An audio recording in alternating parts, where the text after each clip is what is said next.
안녕하세요, 만자입니다. 오늘은 많은 분들이 기대하고 있는 갤럭시 Z 플립5와 폴드5 그리고 워치 6를 사전에 사용해 볼 수 있는 기회가 있어서 여러분들이 궁금해하시는 부분 위주로 핵심만 빠르게 보여드리도록 하겠습니다. 이번에 가장 많은 변화가 있었던 갤럭시 Z 플립5는 커버 디스플레이가 3.4인치로 엄청 커졌습니다. 제가 Z 플립5를 실물로 보고 잠시 동안 사용해 보니까 커버 디스플레이가 정말 시원시원해졌다는 느낌을 받았습니다. 전작인 Z 플립4와 나란히 놓고 비교를 했을 때 Z 플립4 커버 디스플레이가 이렇게 작았던가 싶을 정도로 플립5의 커버 디스플레이 진짜 크고 시원시원했습니다. 이렇게 커버 디스플레이 크기가 커지다 보니까 더 많은 정보를 한 번에 확인할 수가 있는데 설정에서 정말 다양한 커버 모드와 함께 다양한 위젯을 등록해서 사용할 수 있습니다. 미디어 컨트롤러, 날씨, 캘린더, 통화, 일반 앱까지 사용자 스타일에 맞게 등록해서 사용할 수가 있습니다. 그리고 이번에 함께 출시되는 플립2 케이스, 이렇게 후면에 콜라보 카드 판넬을 넣기만 하면 케이스도 꾸미면서 동시에 콜라보 이미지를 NFC 방식으로 자동으로 인식하기 때문에 커버 디스플레이 모드로도 사용할 수가 있습니다. 특별히 커버 디스플레이를 통해서 셀피 모드로 촬영할 때는 진짜 시원시원했습니다. 촬영 모드 변경도 간편하게 좌우로 스와이프하면서 쉽게 변경할 수가 있습니다. 디자인 측면에서도 Z 플립4는 심플하면서도 예뻤다면 Z 플립5는 유출된 렌더링 이미지를 보는 것과는 조금 다르게 심플하면서도 세련미, 여기에 예쁘다는 느낌까지 받았습니다. 이번 Z 플립5의 프레임은 전작인 Z 플립4와 동일하게 각진 형태로 되어 있으면서 유광으로 마감 처리가 됐습니다.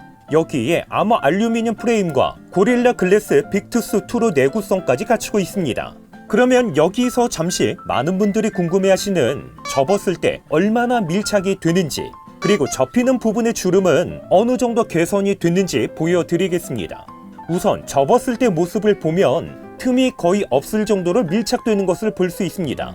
조금 더 확실하게 보여드리기 위해서 전작인 Z 플립4와 나란히 놓고 비교를 해보면 Z 플립4에서는 틈새가 어느 정도 확실하게 보이는 반면에 Z 플립5에서는 틈새가 거의 없을 정도로 밀착되는 것을 확인할 수 있습니다. 이렇게 완전히 밀착되는 형태로 변경이 되면서 접었을 때 두께 역시 17.1mm에서 15.1mm로 대략 2mm 정도 더 얇아졌습니다.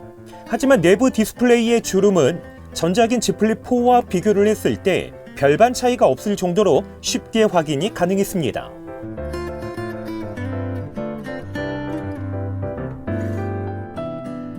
Z 플립5의 색상은 크림, 민트, 그라파이트, 라벤더 이렇게 4가지로 출시가 됐습니다. 제가 실물로 직접 봤을 때는 민트 색상이 가장 예뻤는데 프레임도 유광의 민트 색상으로 되어 있습니다. 아마도 사전 예약으로 구매할 때는 저는 민트로 구매할 것 같습니다.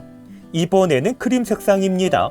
완전히 하얀색은 아니지만 기본 색상 중에서는 가장 깔끔하다는 느낌을 받았습니다. 프레임의 경우는 크림 색상보다는 실버, 크롬에 더 가깝다는 느낌을 받았습니다. 다음은 그라파이트입니다. 어떻게 보면 가장 무난한 색상이라고 생각됩니다.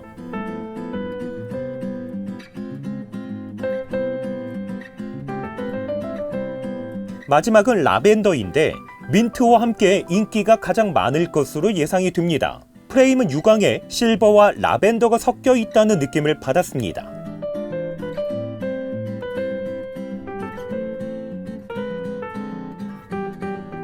카메라에서도 약간의 변화가 있습니다. 일단 카메라가 튀어나오는 정도는 Z 플립4와 비교를 했을 때 플립5의 카메라가 조금 더 많이 튀어나와 있습니다. 여기에 카메라의 배열도 수직에서 수평으로 변경됐습니다. 화소수에서는 1200만 화소의 광각 카메라와 초광각 카메라가 탑재가 됐는데 최신 AP 기반의 AI 솔루션이 탑재가 되면서 저조도 환경에서는 촬영 성능이 한층 더 업그레이드가 됐습니다. 이번에 출시된 워치 6는 프로 모델이 사라지고 워치 6 그리고 워치 6 클래식으로 출시가 됐습니다. 우선 워치 6는 전작인 워치 5와 비교를 했을 때 디자인 부분에서는 차이를 느끼지 못할 정도로 거의 동일하게 출시가 됐습니다. 하지만 워치 6 클래식은 물리 베젤이 다시 탑재가 됐습니다. 이렇게 물리 베젤이 추가되면서 클래식하면서도 세련된 느낌도 있다 보니까 디자인은 나름 괜찮았습니다. 특별히 물리 베젤이 다시 탑재가 된 건 정말 신의 한 수인 듯 합니다. 색상은 블랙과 실버 두 가지로 출시가 됐는데 블랙은 무난하게 사용할 수 있으면서 스트랩을 교체할 때도 선택의 폭이 넓을 것 같습니다. 다음은 실버 색상인데 첫 느낌은 깔끔하면서도 예쁘다는 느낌을 받았습니다. 그런데 행사장 조명에 강해서 그런지는 모르겠지만 프레임이 너무 반짝거리는 크롬 느낌이 있다 보니까 살짝 부담스럽다는 느낌도 받았습니다. 그래도 저는 실버 색상으로 구매할 듯 합니다. 이번에는 블랙과 실버 실제로 착용한 모습도 보여드리겠습니다.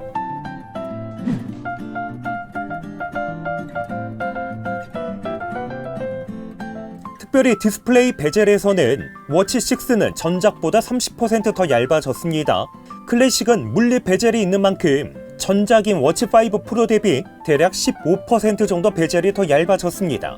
사이즈의 경우는 워치 6는 40mm와 44mm, 클래식은 43mm와 47mm로 출시가 됐는데 실제로 착용해 보기 전까지는 47mm는 조금 커서 부담스럽다는 생각이 있었습니다.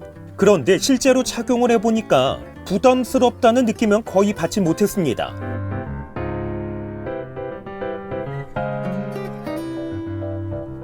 여기서 잠시 많은 분들이 기대하고 계셨던 삼성페이.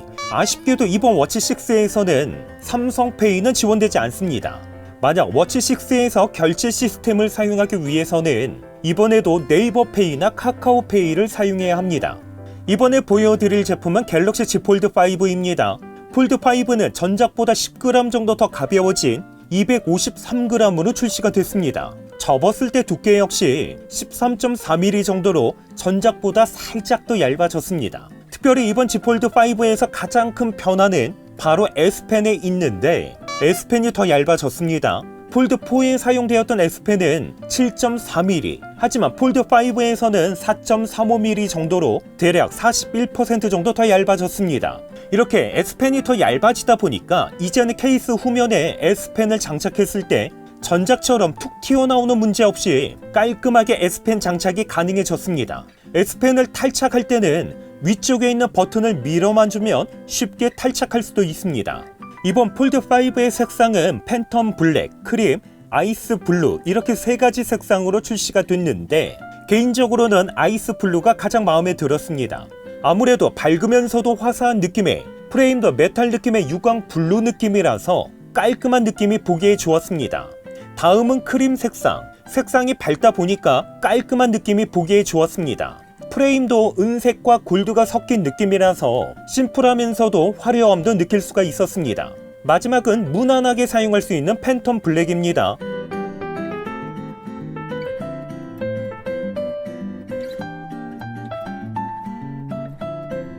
폴드5 역시 아머 알루미늄 프레임과 함께 고릴라 글래스 빅투스2를 적용하면서 내구성도 갖추고 있습니다. 그리고 많은 분들이 궁금해하시는 접었을 때 밀착되는 정도와 함께 내부 디스플레이 주름 그리고 UDC 카메라. 우선 접었을 때 밀착되는 정도는 앞에서 소개했던 폴리5와 비슷합니다. 물론 내부 공간이 전혀 없을 수는 없지만 그래도 폴드4와 나란히 놓고 비교해보면 밀착되는 정도에서 차이가 꽤 컸습니다. 내부 디스플레이 주름 역시 폴드4와 비교를 했을 때 큰 차이가 없을 정도로 내부 디스플레이의 주름은 쉽게 확인이 가능했습니다. 마지막으로 UDC 카메라는 디스플레이 촬영 특성상 영상에서는 선명하게 보이지만 실제로 사용을 했을 때는 거슬리지 않을 정도였습니다. 특별히 이번 폴드5에서는 발열 관리에도 어느 정도 신경을 썼는데 전작보다 38% 더 커진 베이버 챔버가 탑재가 됐습니다. 이렇게 해서 많은 분들이 관심을 가지고 기다리셨던 갤럭시 Z 플립 5와 폴드 5 그리고 워치 6와 워치 6 클래식에 대해서 간단하게 소개했습니다. 다음 영상에서는 플립 5의 화려함을 더해줄 수 있는 케이스와 함께 워치 6 스트랩, 폴드 5의 케이스까지 다양한 제품을 보여드리겠습니다. 오늘 영상도 끝까지 시청해주셔서 감사드립니다. 그럼 저는 다음번 영상으로 찾아뵙겠습니다. 이상으로 만장이었습니다.